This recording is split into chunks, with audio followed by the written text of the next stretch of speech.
Welcome to the last breakfast. Please enjoy the video.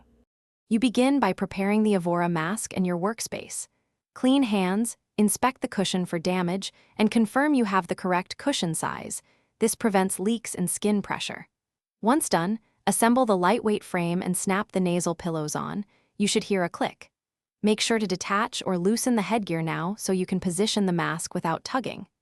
This first step sets a stable baseline so subsequent adjustments are minor and precise, reducing trial and error.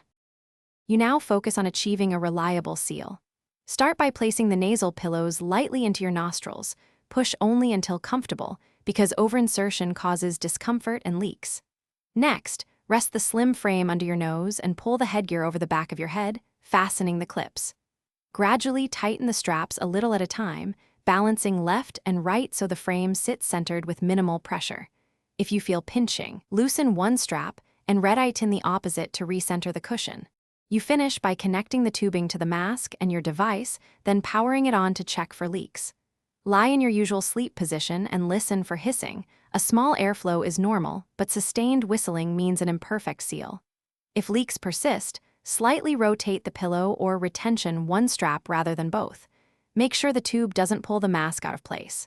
Troubleshooting tip: if persistent leaks continue, try the alternate cushion size or reseat the pillow against the nostril rim. Thanks for watching. If this was helpful, leave a like and consider subscribing. See you next time.